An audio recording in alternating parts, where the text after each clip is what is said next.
السلام عليكم، ازيكم عاملين ايه؟ يا رب دايما تكونوا بخير وفي اتم صحة وفي اسعد حال دايما يا رب. وقبل ما نسمع الرسالة بتاعت النهاردة، اتمنى منكم لو سمحتوا تدوسوا اشتراك وتفعلوا زر الجرس وتعملوا لايك وشير وتكتبوا كومنتات وتدوسوا طبعا سبسكرايب، ويكتبوا لي في التعليقات كل كومنتاتكم. بجد سعيدة جدا بتفاعلكم مع الفيديوهات بتاعتنا. وجايبه لكم النهارده رسالة حلوة جدا جدا جدا من قلب الحبيب لحبيبته، وبيقول لها فيها ان هو مشتاق ليها جدا ومتجنن عليها بطريقة صعبة، وعايز يقولها شوية حاجات كده كان مخبيها. فياريت صاحبة الرسالة تحس بمضمون الرسالة وتفهم اللي بين السطور. وبرضه ما ننساش ندعي لكل الأحبة إن ربنا يجمعهم عن قريب إن شاء الله تحت سقف بيت واحد، وينعموا بالحب والاستقرار اللي بيحلموا بيه. رسالة النهاردة بتقول حبيب بيقول لها لحبيبته، بيقول لها وحشتيني قوي قوي قوي. انا عارف ان انتي زعلانة مني وانا مش عارف ارضيكي ازاي، بس اللي اقدر اقولهولك ان انا بحارب في اكتر من جبهة، وان انا بتعب قوي علشان احاول اقرب الوقت اللي احنا نبقى فيه سوا. آه كل اللي عايزك تكوني واثقة منه ان انا بحبك قوي، والحب ده هو اللي مخليني اعافر واكمل رغم كل المحبطات اللي بتقابلني، ورغم كل الظروف اللي بتضايقك وبتضايقني. انت عارفة ان الرفض اللي انت متعرضه له من اهلي ده تعبني انا ومضايقني اكتر ما هو مضايقك انت. كون ان انا مش عارف افرض على اهلي الاختيار الوحيد اللي اخترته بكامل ارادتي في حياتي، ده شيء تعبني جدا. انت الانسانة الوحيدة اللي قلبي اختارها وحبها، والرغم من كده مش عارف اكون انا وانتي سعداء مع بعض. وده لان اهلي شايفين ان ما ينفعش اختار بني ادمة اللي هتشاركني حياتي، وكأن انا كده حتة كرسي، حتة حاجة ملهاش لازمة في حياتهم. هما اللي يقرروا لي اعمل ايه واعمل واختار مين وامتى واقعد مع مين واتكلم مين. لا، ده انا كمان اتجوز مين وعايش مع مين. انت متخيلة حجم المأساة اللي انا فيها؟ انا عارف ان الرفض ده مضايقك ومزعلك، بس صدقيني الرفض ده مش لشخصك انتي قد ما هو رفض ليا.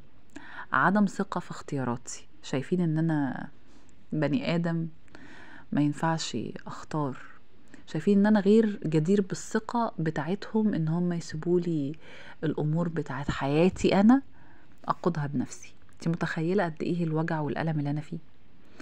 راجل كبير المفروض ان انا افتح بيت، المفروض استنى اهلي لما يقولوا لي اه ولا لا على البني ادمه الوحيده اللي انا استريحت لها واخترتها بكامل ارادتي. كل اللي انا عايزه منك، انا بقولكيش حبيهم، انا بس يعني بطلب منك انك تصبري معايا شويه، تصبري معايا، لان انا عمري ابدا ما هرضى ان انا ارتبط بحد غيرك. عمري ما هقبل ان يكون في واحده غيرك هي تكون ام ولادي وتشيل اسمي. كل اللي انا مستنيه فرصة، او فرصة من ربنا ان هو ينور بصيرتهم، او يديني القوة ان انا اقدر اواجههم واقف قدامهم لحد ما اقدر انفصل عنهم واعمل حياتي اللي انا بحلم بيها، واكون انا صاحب القرار فيها. لان تحت كل الظروف وتحت اي ظرف انا عمري ابدا ما هبعد عنك، وعمري ابدا ما هقبل بشروطهم اللي هم بيملوها عليا في اختيار شريكة حياتي. دي حياتي انا، وانا اللي المفروض اختار كل حاجة فيها، وانا المفروض اقرر هعمل ايه وما اعملش ايه. وانتي البني ادمة الوحيدة اللي حسيت فيها الحاجات اللي انا بحلم بيها في شريكة حياتي. شايف فيك الطيبة اللي انا محتاجها، وشايف فيك الحنان اللي انا اتحرمت منه من اهلي، وفي نفس الوقت شايف فيك القوة، وشايف فيك الطموح اللي هيساعدني اوصل للي انا بحلم بيه. عارف ان انتي محتاجة سند ومحتاجة ظهر ومحتاجة راجل تسندي عليه. وصدقيني انا الراجل ده. ما ما تضحكيش وتقولي ان انا كلامي ده ما بيتفقش مع الكلام اللي بقوله ان اهلي هم اللي متحكمين وي وي وي. اكيد انت شايفة بنفسك ان انا قادرة اقف قدامهم وقادرة اواجههم وارفض ان هم يتحكموا في حياتي، لان انا عارف نفسي، عارف ان انا راجل بما تعنيه الكلمة، عارف ان انا صح وهم غلط، عارف ان ربنا ما يرضاش ابدا ان حد يتحكم في حياة حد حتى لو كانوا ابوه وامه، لان كل واحد مننا حر، ليه ارادة حرة. ولو ان طبيعي ان حد يتحكم في حياة حد، ما كانش ربنا في الاخر هيحاسبني انا على افعالي ويحاسبك انت على افعالك ويحاسبهم هم على افعالهم؟ مادام كل واحد فينا ليه حسابه لوحده، يبقى كل واحد فينا حر في اختياراته في حياته. وانتي الحاجة الوحيدة اللي انا اخترتها بحرية، وعمري ابدا ما هتنازل عنها.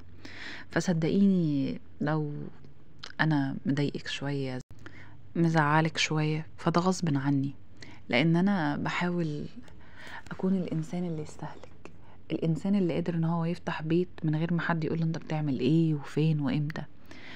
مستني الفرصة المناسبة اللي اقف فيها قدام الكل واقول لهم هي دي شريكة حياتي اللي انا اخترتها وهكمل معاها. صدقيني انا عمري ما هسيبك ولا هقدر ابدا ابعد عنك. انا بحبك بكل جوارحي بكل كياني، بشوفك ليل ونهار، بحلم بيكي طول الوقت، وعمري ابدا ما هسيبك لحد غيري. وصدقيني عمري ما هكون لحد غيرك. انا بحبك بطريقة كده معرفهاش حد، بطريقة يمكن الحب قليل عليها، وده لانك انسانة نادرة الوجود، انسانة تستاهل انها تتحب. كل اللي طالبه منك اصبري معايا شوية، وصدقيني هانت، وحبة قليلة قوي وهنبقى مع بعض. بحبك وحشتيني، ما تزعليش مني.